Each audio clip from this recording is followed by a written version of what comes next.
Papuri sa kaitaasan, siya'y papurihan, Diyos ng lahat. O papuri sa kaitaasan, siya'y papurihan, ngayon at magpakailanman.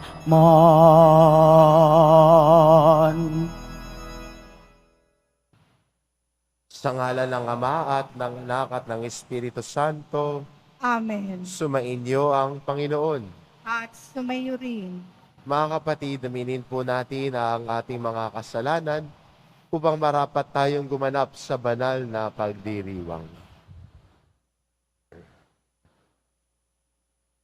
Inaamin ko Sa makapangyarihang Diyos at sa inyo mga kapatid, na lubha akong nagkasala sa isip, sa salita, sa gawa, at sa aking pagkukulang. Kaya sinasamo ko sa mahal na Birheng Maria, sa lahat ng mga anghel at mga banal, at sa inyo mga kapatid na ako'y ipanalangin sa Panginoong ating Diyos. kaawaan tayo ng makapangyarihan Diyos, patawarin tayo sa ating mga kasalanan, at patnubayan tayo sa buhay na walang hanggan. Amen. Panginoon, kaawaan mo kami. Panginoon, kaawaan mo kami. Kristo, kaawaan mo kami. Kristo, kaawaan mo kami. Panginoon, kaawaan mo kami. Panginoon, kaawaan kami. Manalangin tayo. Ama naming makapangyarihan, pakundangan sa pagpapakumbaba ng anak mong masunurin, ibinangon mo sa pagkatapa ang sangkatauhang masuwayin. Ipagkaloob mo sa amin ang banal na kagalakan, upang kaming sinagip mo sa kaalipinan ay magkamit ng iyong ligayang walang katapusan. Sa pamamagitan ni Jesucristo, kasama ng Espiritu Santo, magpa sa walang hanggan. Amen. Magsiupo po ang lahat. Pagbasa mula sa aklat ni Propeta Isaías. Ito ang sinasabi ng Panginoon. Humirang sila ng mga hari sa Israel, ngunit hindi sa pamamagitan ko. Naglagay sila ng pinuno, ngunit di ayon sa aking kagustuhan.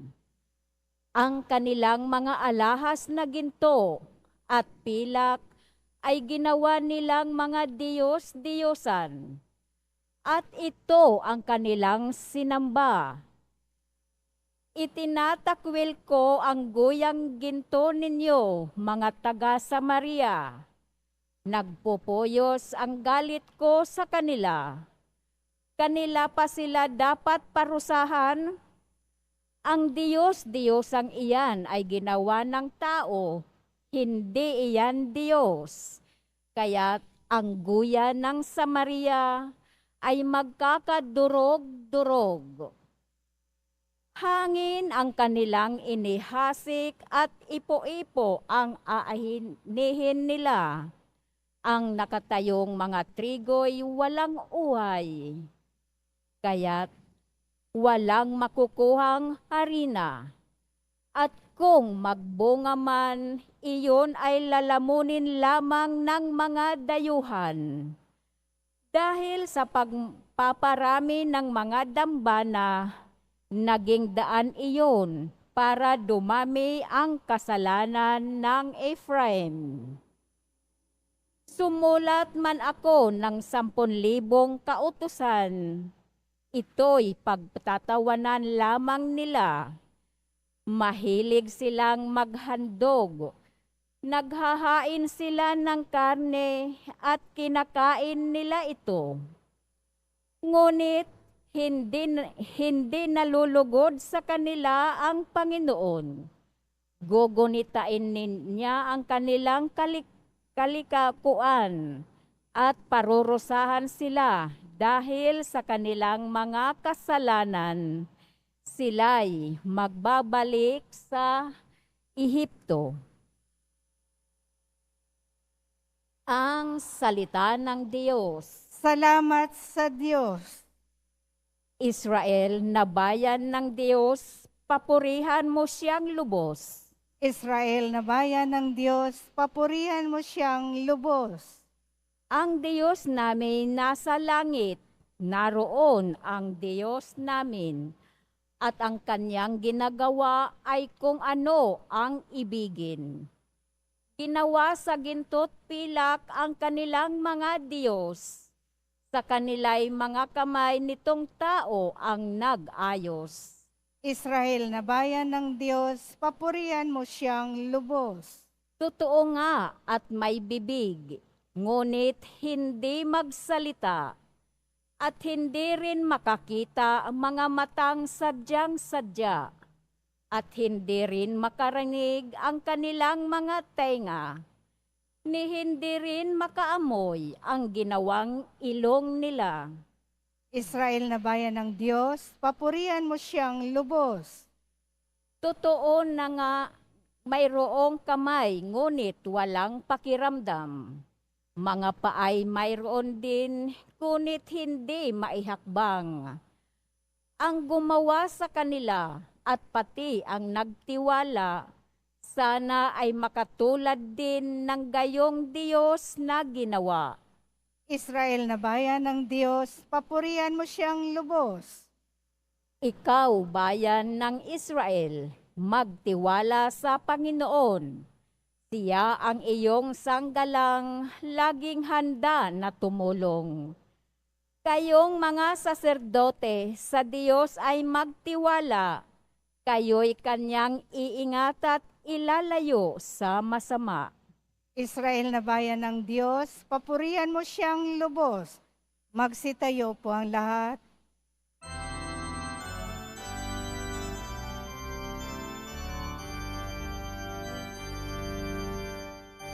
Hallelujah, hallelujah, hallelujah, hallelujah.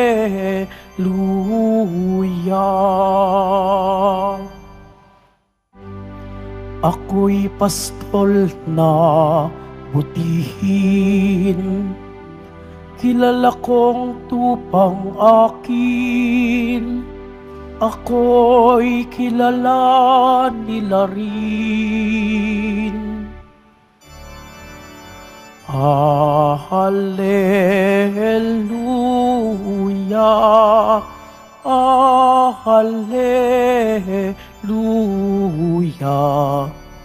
hallelujah, hallelujah.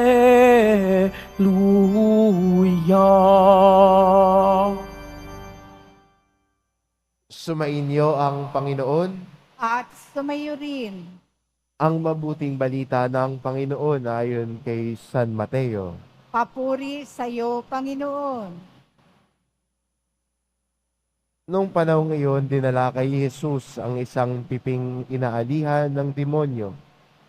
Pinalayas ni Jesus ang demonyo at nakapagsalita ang pipi.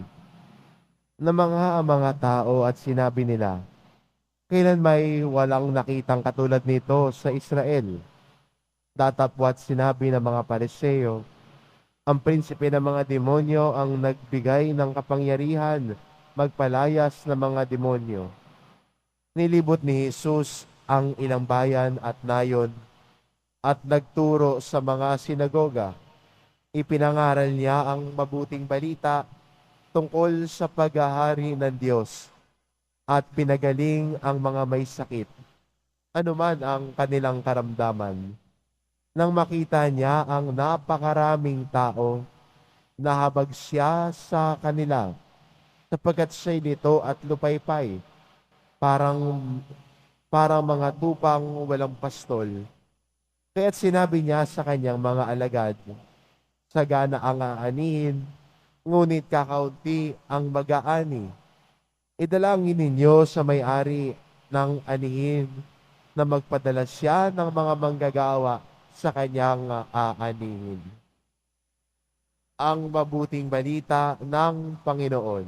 Pinupuri ka namin, Panginoong Hesukristo. Magsiupo po ang lahat.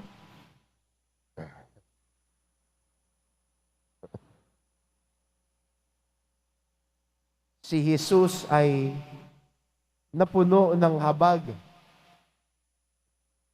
dahil nakita ang mga taong lito at lupaypay na parang mga tupang walang pastol. Sa ating ebanghelyo, narinig natin ang pagmamalasakit ni Jesus sa kapwa niya, sa mga tao, lalo na doon sa taong inaalihan ng demonyo. Kaya pinalaya niya mula sa hawak ng demonyo at binigyan ng kalayaan na mamuhay ng maayos. Maganda rin para sa atin bilang Kristiyano na tumitingin sa halimbawa ni Jesus, na tayo rin po ay tinatawag na isabuhay ang mga halimbawa ni Jesus Nazareno na naririnig natin sa Ebanghelyo, lalo na ang marunong mahabag sa kapwa. Minsan kasi ang iniisip lang natin, yung sarili nating kagustuhan, yung sarili nating comfort, pero nalilimutan natin yung tao sa palibot natin. Para sa atin, heroic virtue yung taong tumutulong sa kapwa. Pero bilang Kristiyano, sana parte ng buhay natin to. Not simply a heroic virtue, but part of our life. Hindi para sa taong special, kundi sa taong normal. Sa tao nagsusumikap na isabuhay ang kanyang pananampalataya. Sa tao nagsusumikap na tumalikod sa kasalanan at magbagong buhay, siya din ay lumalago sa pagkakahabag at pagmamalasakit sa kapwa niya. Pero wag natin sanang isipin na yung taong marunong mahabag ay laging may pa-feeding. Iniisip agad natin, ay gusto ko mahabag sa kapwa ko, magpapakain ako ng marami. Ay gusto ko mahabag, magpapakain ako, magdodonate ako. Pero sana ang isipin din natin sa habag ay pagiging maunawain sa kapwa natin. Sana yung maiisip natin pag lumalago tayo sa pagkahabag, ay marunong tayong magmalasakit at umunawa sa kapwa natin. Yung may matang hindi mapanghusga ang tingin sa kapwa, kundi may matang marunong makilakbay at yumakap sa bawat isa. Kasi kung yung tao iniisip lamang yung sarili niya, ang tingin niya sa kapwa niya ay may panghuhusga na siya. Ang tingin niya sa sarili niya, siya lang ang magaling, siya lang ang mataas, at ang tingin niya na sa kapwa niya ay mas mababa sa kanya. Pero ang taong lumalago sa pagmamalasakit, alam niyang kapantay niya ang kapwa niya at kasama niyang may hinaharap din sa buhay, may kasama din na mga struggles din ng kapwa niya. At alam niya na hindi siya nag-iisa sa paglalakbay niya. Alam niya na yung kapwa niya ay may kanya-kanya ring kwento. May kanya-kanyang pagsubok. May kanya-kanyang kinakaharap sa buhay. Kaya ang pagtrato niya sa kapwa niya ay may malasakit, hindi panghuhusga. Kaya magandang paalala sa atin ng ating ebanghelyo. Ang ebanghelyo naman hindi lang yan kapupulutan natin ng aral o ng inspirasyon. Pero minsan hinahamon din tayo sa buhay natin mula sa katigasan ng ating ulo at puso at pagmamakasarili.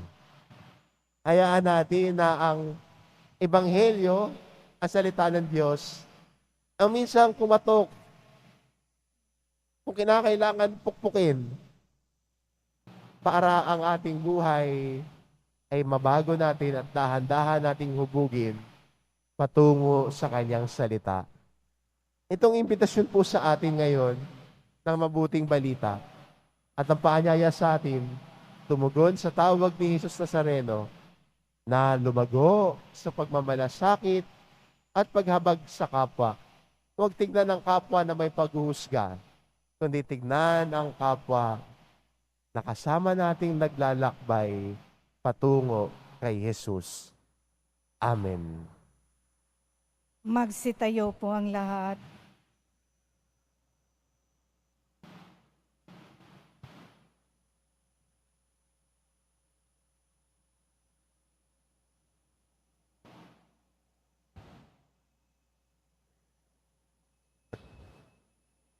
Minamahal ko mga kapatid, sa pamamagitan ng pagkapari sa bagong tipan, idinudulot ng Diyos ang mapagpatawad na paglilingkod ng kanyang anak sa atin.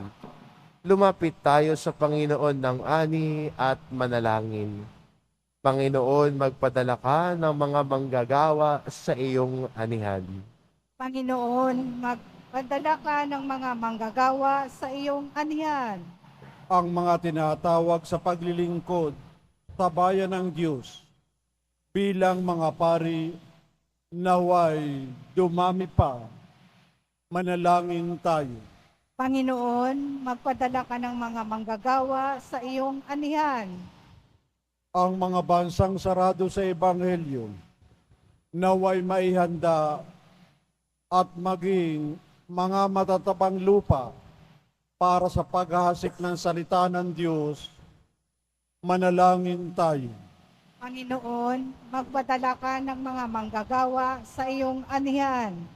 Ang mga naglilingkod na pari, madre, reliyoso, katikista, at laikong apostolado, naway makahikayat ng iba pa upang sumama sa kanila. Manalangin tayo. Panginoon, magpadala ka ng mga manggagawa sa iyong anihan. Ang mga naglilingkod sa mga natatanging serbisyo sa ating sambayanan, naway mapalakas natin ang loob at ating suportahan. Manalangin tayo. Panginoon, magpadala ka ng mga manggagawa sa iyong anihan. Ang mapagpatawad na sakripisyo ni Kristo, naway magdulot sa mga yumao ng kalwalhatian. Manalangin tayo. Panginoon, magpadala ka ng mga manggagawa sa iyong anihan. Panginoon ng ani, sa pamamagitan ng aming mga panalangin, tipunin mo ang iyong bayan, bigyan mo kami ng marami pang manggagawa sa iyong misyon upang mapadali ang pagdating ng iyong kaharian sa pamamagitan ni Kristong aming Panginoon. Amen. Magsiupo po ang lahat.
Manalangin kayo mga kapatid, upang ang paghahain natin ay kalugdan ng Diyos amang makapangyarihan.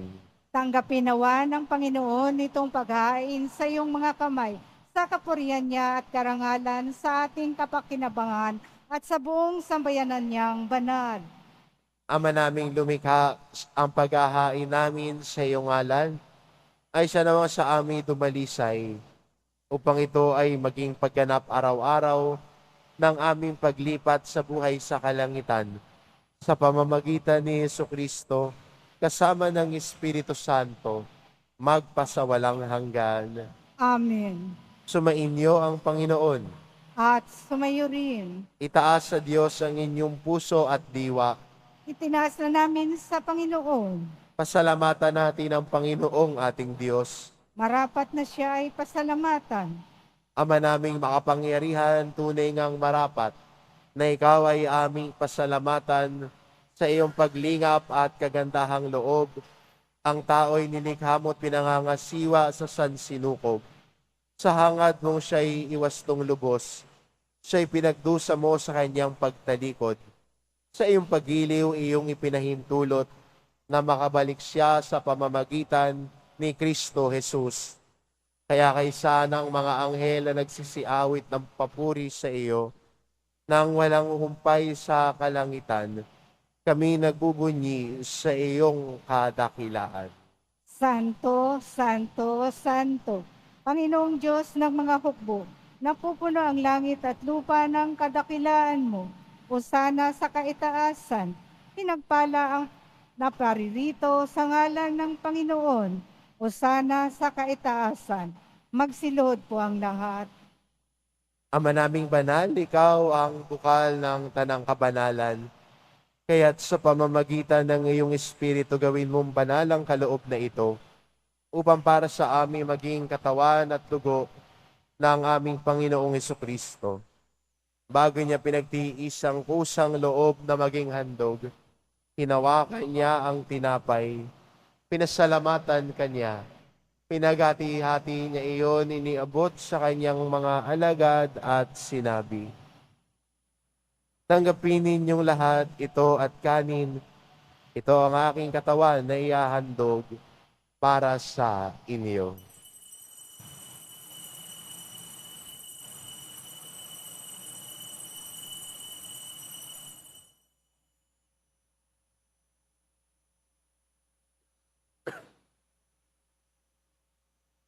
Gayon din naman nang matapos ang hapunan, hinawakan niya ang kalis. Muli kanyang pinasalamatan. Iniabot niya ang kalis sa kanyang mga alagad at sinabi, "Tanggapin ninyong lahat ito at inumin, ito ang kalis ng aking dugo, ng bago at walang hanggang tipan. Ang aking dugo na ibubuhos para sa inyo at para sa lahat, sa ikapagpapatawad ng mga kasalanan. Gawin ninyo ito sa pag-alala sa akin."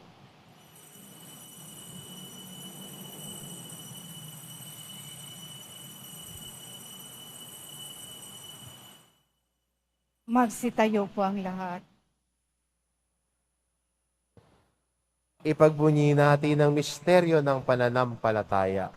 Si Kristo'y namatay, si Kristo'y nabuhay, si Kristo'y babalik sa wakas ng panahon. Ama, ginagawa namin ngayon ang pag-alala sa pagkamatay at muling pagkabuhay ng iyong anak. Kaya't inaalay namin sa iyo ang tinapay na nagbibigay buhay at ang kalis na nagkakaloob ng kaligtasan. Kami nagpapasalamat dahil kami iyong minarapat na tumayo sa harap mo para maglingkod sa iyo. Isinasamo namin kaming magsasalo-salo sa katawan at dugo ni Kristo ay mabuklod sa pagkakaisa sa pamamagitan ng Espiritu Santo. Amalingapin mo ang iyong simbahang laganap sa buong daigdig. Puspusin mo kami sa pag-ibig, kaisa ni Francisco na aming Papa at ni Jose na aming Obispo at ng Tanang Kaparian. Alalahanin mo rin ang mga kapatid naming nahimlay nang may pag-asang sila'y muling mabubuhay. Ngayon din ang lahat ng mga pumanaw. Kaawaan mo sila at patuloyin sa iyong kaliwanagan. Kaawaan mo at pagindapatin kaming lahat na makasalo sa iyong buhay na walang wakas. Kaisa ng mahal na Birheng Maria na Ina ng Diyos, ng kabiyak ng puso niyang si San Jose, kaisa ng mga apostol at ng lahat ng mga banal na namuhay dito sa daigdig ng kalugod-lugod sa iyo. Maipagdiwang nawa namin ang pagpupuri sa ikararangal mo sa pamamagitan ng iyong anak na aming Panginoong Hesu Kristo. Sa pamamagitan ni Kristo kasama niya at sa Kanya, ang lahat ng parangal at papuri ay sa iyo, Diyos amang makapangyarihan, kasama ng Espiritu Santo magpasawalang hanggan. Amen. Sa tagubilin ng mga nakagagaling na utos at turo ni Jesus na Panginoon natin at Diyos, ipahayag po natin ng lakas loob. Ama namin, sumasalangit ka, sambahin ang ngalan mo, mapasa amin ang kaharian mo, sundin ang loob mo dito sa lupa para nang sa langit. Bigyan mo kami ngayon ng aming kakanin sa araw-araw, at patawarin mo kami sa aming mga sala, para nang pagpapatawad namin sa nagkakasala sa amin, at huwag mo kaming ipahintulot sa tukso, at iadya mo kami sa lahat ng masama. Hinihiling namin kami adya sa lahat ng masama, pagkalooban ng kapayapaan araw-araw. Iligtas sa kasalanan at ilayo sa lahat ng kapahamakan. Samantalang aming pinananabikan ang dakilang araw ng pagpapahayag ng tagapagligtas naming si Hesu Kristo. Sapagkat iyo ang kaharian at ang kapangyarihan at ang kapurihan magpakailanman. Amen. Panginoong Hesukristo, sinabi mo sa iyong mga apostol, kapayapaan ang iniiwan ko sa inyo. Ang aking kapayapaan ang ibinibigay ko sa inyo. Tunghayan mo ang aming pananampalataya at huwag ang aming pagkakasala. Pagkalooban mo kami ng kapayapaan at pagkakaisa, ayon sa iyong kalooban, kasama ng Espiritu Santo, magpasawalang hanggan. Amen. Ang kapayapaan ng Panginoon ay laging sumainyo. At sumayo rin. Magbigayan kayo ng kapayapaan sa isa't isa.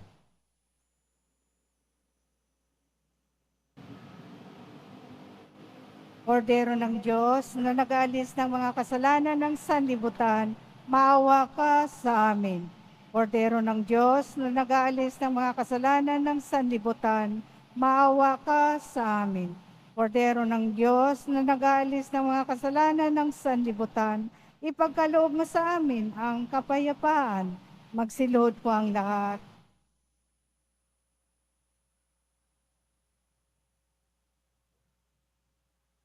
Ito ang kordero ng Diyos, ito nag-aalis ng kasalanan ng sanlibutan.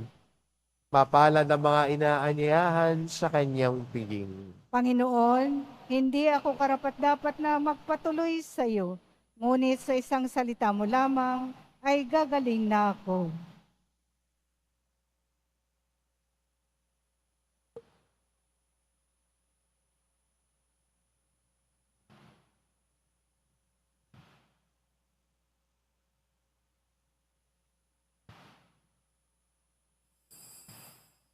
Para sa lahat ng tatanggap ng banal na komunyon, sasagot po tayo ng amin. Pagkasabi ng pari o ng lay minister ng katawan ni Kristo, at isubo agad sa bibig bago umalis sa harapan ng pari o lay minister. Sumunod po tayo.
Manalangin tayo. Ama naming mapagmahal, kami iyong pinakinabangan, ay loobin mong laging lumingon sa pinanggalingan na tinanggap namin ngayon para pagsaluhan sa pamamagitan ni Hesukristo kasama ng Espiritu Santo magpasawalang hanggan. Amen. Sumainyo ang Panginoon. At sumayo rin. Mahal na poong Hesus Nazareno, inihayag mo sa pamamagitan ng krus ang walang maliw na pag-ibig ng Diyos sa sangkatauhan. Pakinggan mo ang kahilingan ng iyong angka na nagsusumamo sa iyo. Makamtanawa nila ang iyong katugunan at tanggapin ang kasagutan ng may utang na loob na tinatanaw. Basbasan din po ninyo ang mga may daladala nilang imahen at dasalan. Sa pamamagitan ng bendisyon na ito, naway maalala nila ang mga pangako nila noon sa binyag na ikaw ang kanilang iibigin at paglilingkuran bilang Panginoon magpasawalang hanggan. Amen. At pagpalain kayo ng ating mapagmahal na Diyos, ang Ama at ang Anak at ang Espiritu Santo. Amen. Humayo kayo, taglay ang kapayapaan ng poong Hesus Nazareno. Salamat sa Diyos.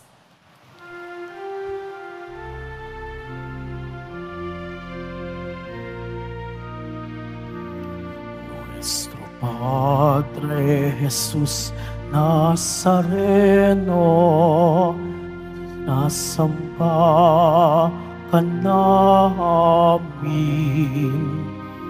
Pinipintuho ka namin, aral mo ang aming buhay at kaligtasan.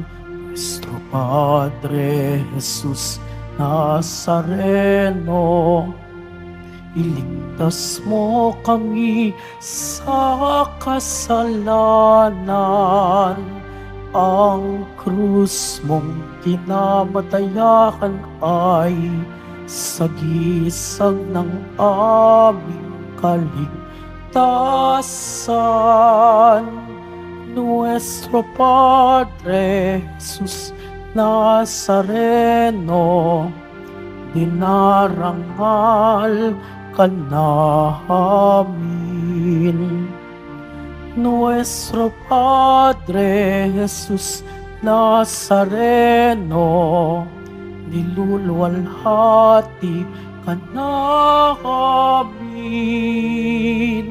Nuestro Padre Jesus Nazareno, dinarangal ka namin. Nuestro Padre Jesus Nazareno, niluluwalhati ka namin.